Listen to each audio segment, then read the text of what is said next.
Chapter 6. All that year the animals worked like slaves. But they were happy in their work. They grudged no effort or sacrifice, well aware that everything that they did was for the benefit of themselves and those of their kind that would come after them, and not for a pack of idle, thieving human beings.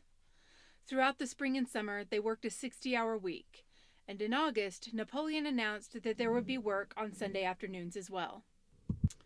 This work was strictly voluntary, but any animal who absented himself from it would have his rations reduced by half. Even so, it was found necessary to leave certain tasks undone. The harvest was a little less successful than in the previous year, and 2 fields which should have been sown with roots in the early summer were not sown because the plowing had not been completed early enough. It was possible to foresee that this coming winter would be a hard one. The windmill presented unexpected difficulties. There was a good quarry of limestone on the farm, and plenty of sand and cement had been found in one of the outhouses, so that all the materials for building were at hand. But the problem the animals could not at first solve was how to break up the stone into pieces of suitable size. There seemed no way of doing this except with picks and crowbars, which no animal could use because no animal could stand on his hind legs. Only after weeks of vain effort did the right idea occur to somebody, namely to utilize the force of gravity. Huge boulders, far too big to be used as they were lying all over the bed of the quarry. The animals lashed ropes around these, and then all together, cows, horses, sheep, any animal that could lay hold of the rope, even the pigs sometimes joined in at critical moments, they dragged them with desperate slowness up the slope to the top of the quarry, where they were toppled over the edge to shatter to pieces below. Transporting the stone when it was once broken was comparatively simple. The horses carried it off in cartloads, the sheep dragged single blocks, even Muriel and Benjamin yoked themselves to an old governess cart and did their share. By late summer, a sufficient store of stone had accumulated, and the building began, under the superintendence of the pigs. But it was a slow, laborious process. Frequently, it took a whole day of exhausting effort to drag a single boulder to the top of the quarry, and sometimes, when it was pushed over the edge, it failed to break. Nothing could have been achieved without Boxer, whose strength seemed equal to that of all the rest of the animals put together. When the boulder began to slip and the animals cried out in despair at finding themselves dragged down the hill, it was always Boxer who strained himself against the rope and brought the boulder to a stop. To see him toiling up the slope inch by inch, his breath coming fast, the tips of his hooves clawing at the ground, and his great sides matted with sweat, filled everyone with admiration. Clover warned him sometimes to be careful to not overstrain himself, but Boxer would never listen to her. His 2 slogans, "I will work harder," and "Napoleon is always right," seemed to him a sufficient answer to all problems. He had made arrangements with the cockerel to call him 3/4 of an hour earlier in the morning instead of a half an hour, and in his spare moments, of which there were not many nowadays, he would go alone to the quarry, collect a load of broken stone, and drag it down to the site of the windmill unassisted. The animals were not badly off throughout that summer, in spite of the hardness of their work. If they had no more food than they had in Jones's day, at least they did not have less. The advantage of only having to feed themselves, and not having to support 5 extravagant human beings as well, was so great that it would have taken a lot of failures to outweigh it. And in many ways, the animal method of doing things was more efficient and saved labor. Such jobs as weeding, for instance, could be done with a thoroughness impossible to human beings. And again, since no animal now stole, it was unnecessary to fence off the pasture from arable land, which saved a lot of labor in the upkeep of hedges and gates. Nevertheless, as the summer wore on, various unforeseen shortages began to make themselves felt. There was a need of paraffin oil, nails, string, dog biscuits, and iron for the horses' shoes, none of which could be produced on the farm. Later, there would also be need for seeds and artificial manures, besides various tools, and finally the machinery for the windmill. How these were to be procured, no one was able to imagine. One Sunday morning, when the animals assembled to receive their orders, Napoleon announced that he had decided upon a new policy. From now onwards, Animal Farm would engage in trade with the neighboring farms. Not, of course, for any commercial purpose, but simply in order to obtain certain materials which were urgently necessary. The needs of the windmill must override everything else, he said. He was therefore making arrangements to sell a stack of hay and part of the current year's wheat crop, and later on, if more money were needed, it would have to be made up by the sale of eggs, for which there was always a market in Willingdon. The hens, said Napoleon, should welcome this sacrifice as their own special contribution towards the building of the windmill. Once again, the animals were conscious of a vague uneasiness. Never to have any dealings with human beings, never to engage in trade, never to make use of money. Had not these been among the earliest resolutions passed at that first triumphant meeting after Jones was expelled? All the animals remember passing such resolutions. Or, at least, they thought that they remembered it. The 4 young pigs who had protested when Napoleon abolished the meetings raised their voices timidly, but they were promptly silenced by a tremendous growling from the dogs. Then, as usual, the sheep broke into 4 legs good, 2 legs bad, and the momentary awkwardness was smoothed over. Finally, Napoleon raised his trotter for silence and announced that he had already made all the arrangements. There would be no need for any of the animals to come in contact with human beings, which would clearly be most undesirable. He intended to take the whole burden upon his own shoulders. Mr. Whymper, a solicitor living in Willingdon, had agreed to act as intermediary between Animal Farm and the outside world, and would visit the farm every Monday morning to receive his instructions. Napoleon ended his speech with his usual cry of, "Long live Animal Farm!" and after the singing of Beasts of England, the animals were dismissed. Afterwards, Squealer made a round of the farm and set the animals' minds at rest. He assured them that the resolution against engaging in trade and using money had never been passed, or even suggested. It was pure imagination, probably traceable in the beginning to lies circulated by Snowball.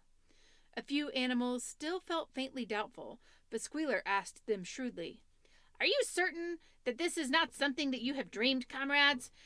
Have you any record of such a resolution? Is it written down anywhere?" And since it was certainly true that nothing of this kind existed in writing, the animals were satisfied that they had been mistaken. Every Monday Mr. Whymper visited the farm as had been arranged. He was a sly-looking little man, with side whiskers, a solicitor in a very small way of business, but sharp enough to have realized earlier than anyone else that Animal Farm would need a broker, and that the commissions would be worth having. The animals watched his coming and going with a kind of dread, and avoided him as much as possible. Nevertheless, the sight of Napoleon on all fours delivering orders to Whymper, who stood on 2 legs, roused their pride and partly reconciled them to the new arrangement. Their relations with the human race were now not quite the same as they had been before. The human beings did not hate Animal Farm any less now that it was prospering. Indeed, they hated it more than ever. Every human being held it as an article of faith that the farm would go bankrupt sooner or later, and, above all, that the windmill would be a failure. They would meet in public houses to prove to one another, by means of diagrams, that the windmill was bound to fall down, or that if it did stand up, then it would never work. And yet, against their will, they had developed a certain respect for the efficiency with which the animals were managing their own affairs. One symptom of this was that they had begun to call Animal Farm by its proper name, and ceased to pretend that it was called the Manor Farm. They had also dropped their championship of Jones, who had given up hope of getting his farm back, and gone to live in another part of the country. Except through Whymper, there was as yet no contact between Animal Farm and the outside world, but there were constant rumors that Napoleon was about to enter into a definite business agreement, either with Mr. Pilkington of Foxwood or Mr. Frederick of Pinchfield, but never, it was noticed, with both simultaneously. It was about this time that the pigs suddenly moved into the farmhouse and took up their residence there. Again, the animals seemed to remember that a resolution against this had been passed in the early days, and again Squealer was able to convince them that this was not the case. It was absolutely necessary, he said, that the pigs, who were the brains of the farm, should have a quiet place to work in. It was also more suited to the dignity of the leader, for of late he had taken to speaking of Napoleon under the title of leader, to live in a house than in a mere sty. Nevertheless, some of the animals were disturbed when they heard that the pigs not only took their meals in the kitchen and used the drawing room as a recreation room, but also slept in the beds. Boxer passed it off as usual with, "Napoleon is always right." But Clover, who thought she remembered a definite ruling against beds, went to the end of the barn and tried to puzzle out the 7 commandments which were inscribed there. Finding herself unable to read more than individual letters, she fetched Muriel. "Muriel," she said, "read me the 4th commandment. Does it say something about never sleeping in a bed?" With some difficulty, Muriel spelt it out. "It says, 'No animal shall sleep in a bed with sheets,'" she announced finally. Curiously enough, Clover had not remembered that the 4th commandment mentioned sheets, but as it was there on the wall, it must have done so, and Squealer, who happened to be passing at this moment, attended by 2 or 3 dogs, was able to put the whole matter into its proper perspective. "You have heard then, comrades," he said, "that we pigs now sleep in the beds of the farmhouse? And why not? You did not suppose surely that there was ever a ruling against beds? A bed merely means a place to sleep in. A pile of straw in a stall is a bed properly regarded. The rule was against sheets, which are a human invention. We have removed the sheets from the farmhouse beds and sleep between the blankets. And very comfortable beds they are too, but not more comfortable than we need, I can tell you, comrades, with all the brain work we have to do nowadays. You would not rob us of our repose, would you, comrades? You would not have us too tired to carry out our duties. Surely none of you wishes to see Jones come back." The animals reassured him on this point immediately, and no more was said about the pigs sleeping in the farmhouse beds. And when, some days afterwards, it was announced that from now on the pigs would get up an hour later in the morning than the other animals, no complaint was made about that either. By the autumn, the animals were tired but happy. They had had a hard year, and after the sale of part of the hay and corn, the stores of food for the winter were none too plentiful, but the windmill compensated for everything. It was almost half built now. After the harvest, there was a stretch of clear, dry weather, and the animals toiled harder than ever, thinking it well worth while to plod to and fro all day with blocks of stone, if by doing so they could raise the walls another foot.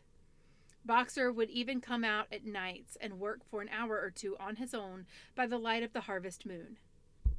In their spare moments, the animals would walk round and round the half-finished mill, admiring the strength and perpendicularity of its walls, and marveling that they should ever have been able to build anything so imposing. Only Benjamin refused to grow enthusiastic about the windmill, though. As usual, he would utter nothing beyond the cryptic remark that donkeys live a long time. November came, with raging southwest winds.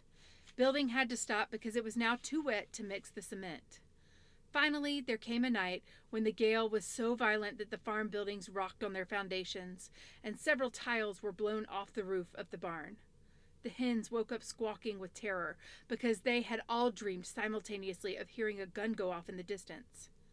In the morning, the animals came out of their stalls to find that the flagstaff had been blown down, and an elm tree at the foot of the orchard had been plucked up like a radish. They had just noticed this when a cry of despair broke from every animal's throat. A terrible sight had met their eyes. The windmill was in ruins. With one accord, they dashed down to the spot. Napoleon, who seldom moved out of a walk, raced ahead of them all. Yes, there it lay, the fruit of all their struggles leveled to its foundations, the stones they had broken and carried so laboriously scattered all around. Unable at first to speak, they stood gazing mournfully at the litter of fallen stone. Napoleon paced to and fro in silence, occasionally snuffing at the ground. His tail had grown rigid and twitched sharply from side to side, a sign in him of intense mental activity. Suddenly he halted as though his mind were made up. "Comrades," he said quietly, "do you know who is responsible for this? Do you know the enemy who has come in the night and overthrown our windmill? Snowball! He suddenly roared in a voice of thunder. "Snowball has done this thing! In sheer malignity, thinking to set back our plans and avenge himself for his ignominious expulsion. This traitor has crept here under cover of night and destroyed our work of nearly a year. Comrades, here and now I pronounce the death sentence upon Snowball. Animal hero second class, and half a bushel of apples to any animal who brings him to justice. A full bushel to anyone who captures him alive." The animals were shocked beyond measure to learn that even Snowball could be guilty of such an action. There was a cry of indignation, and everyone began thinking of ways of catching Snowball if he should ever come back. Almost immediately, the footprints of a pig were discovered in the grass at a little distance from the knoll. They could only be traced for a few yards, but appeared to lead to a hole in the hedge.